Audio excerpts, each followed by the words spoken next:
Story 1. The air in the storage unit complex always tasted like dust and forgotten things, a stale perfume of neglect. I'd inherited Unit 7B from my uncle, a man I barely knew, a recluse who'd apparently died surrounded by a lifetime of accumulated and now unvalued possessions. The rent was paid for another 6 months, a small mercy, but the thought of sifting through his life, or whatever remained of it, felt like a chore I'd put off indefinitely. It was a Tuesday, a particularly bleak one, that I finally dragged myself there. The metallic groan of the main gate echoed through the otherwise silent rows of identical doors. Unit 7B was tucked away in the back, half hidden by a leaning stack of discarded furniture. The padlock, an ancient rusted thing, felt cold and alien in my hand as I fumbled with the keys my aunt had given me. With a reluctant click, it surrendered. The door swung open with a sigh, releasing a wave of that familiar musty smell, only intensified. It was dark inside, the only light filtering in through the thin, grimy gap around the door. My phone's flashlight beam cut through the gloom, illuminating a chaotic landscape of cardboard boxes, shrouded furniture, and what looked like stacks of old newspapers. Dust motes danced like frantic ghosts in the artificial light. I started with a large, imposing trunk at the center of the space. It was heavy, its lid stubbornly resistant. As I finally managed to pry it open, a puff of something dark and powdery rose into the air, making me cough. Inside, nestled amongst layers of yellowed tissue paper, were a collection of old photographs. They were faded, black and white, capturing moments of lives I'd never known.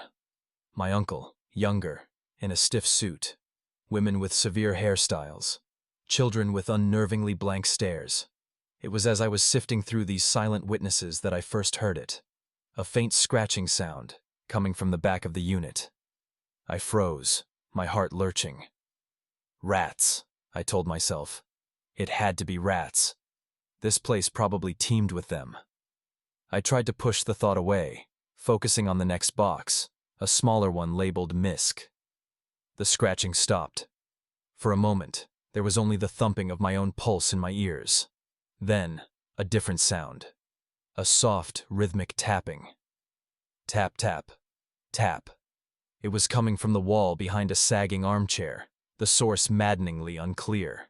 It wasn't the frantic scrabble of rodents.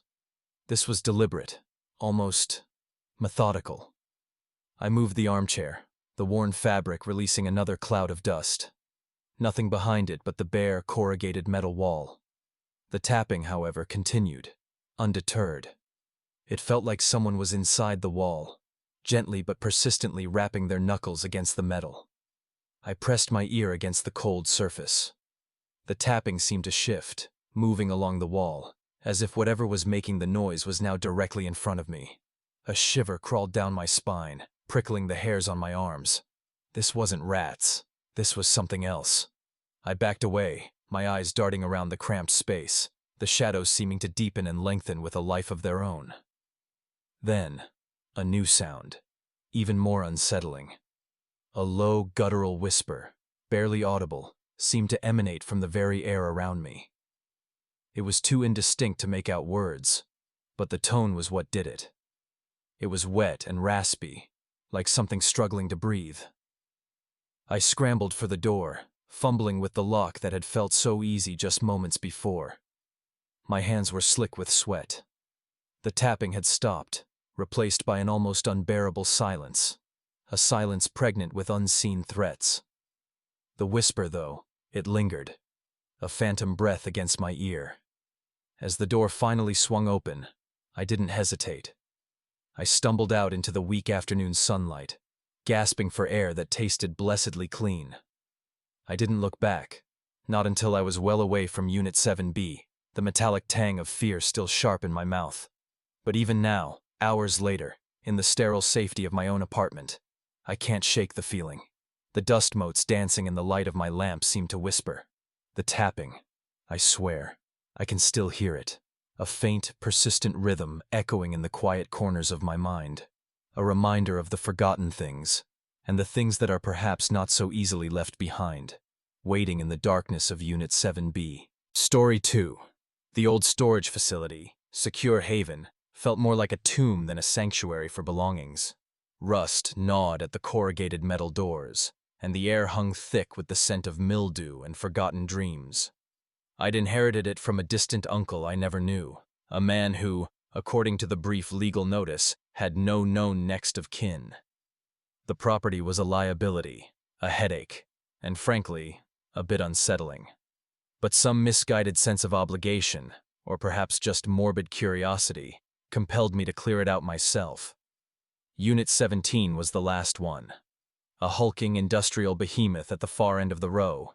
Its door was half ajar, as if someone had left in a hurry, or worse, had been dragged out. The lock, a heavy-duty padlock, was still attached but grotesquely twisted, the metal warped and fractured. It wasn't broken.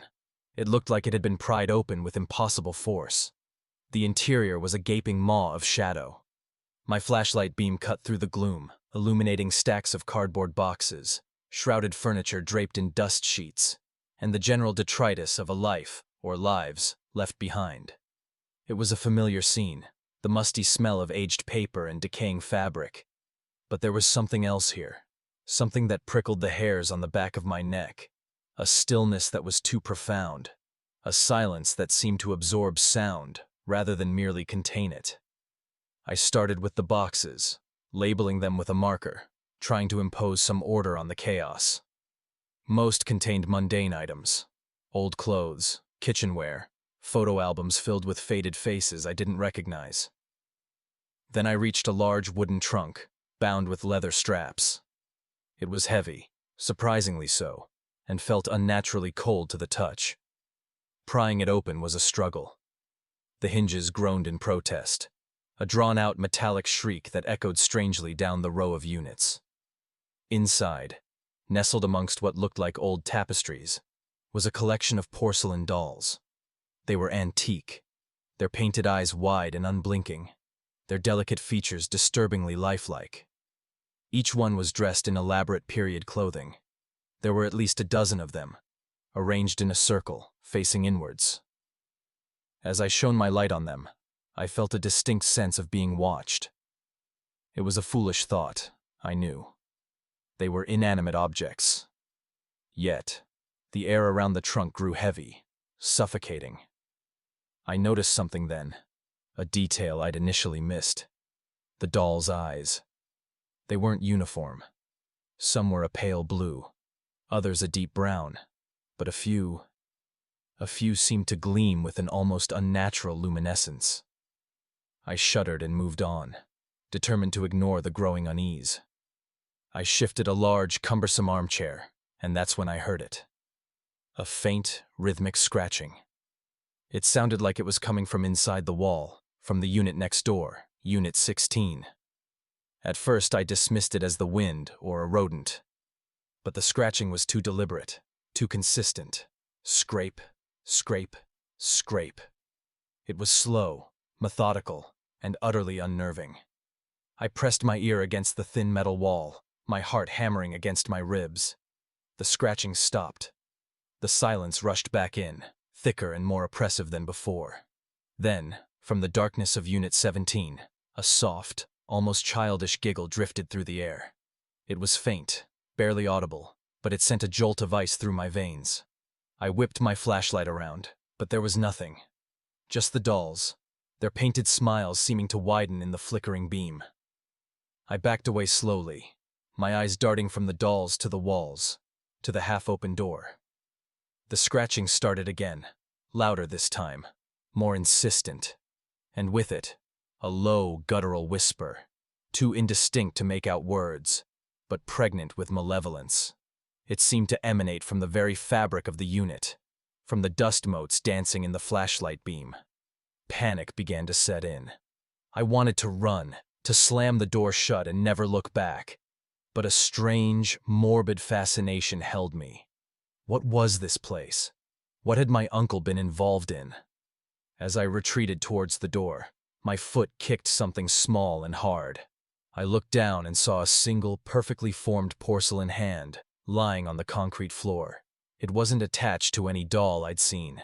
Its fingers were curled, as if reaching out for something, and on its palm, etched with an unnerving precision, was a single, crude symbol. A swirling vortex, not unlike the pattern on the warped padlock. The scratching intensified, now accompanied by a faint, rhythmic weeping. The dolls in the trunk seemed to be tilting, their heads slowly turning towards me. I didn't wait to see if my eyes were deceiving me. I scrambled out of Unit 17, pulling the heavy door shut behind me with a clang. I didn't lock it. I didn't even look back.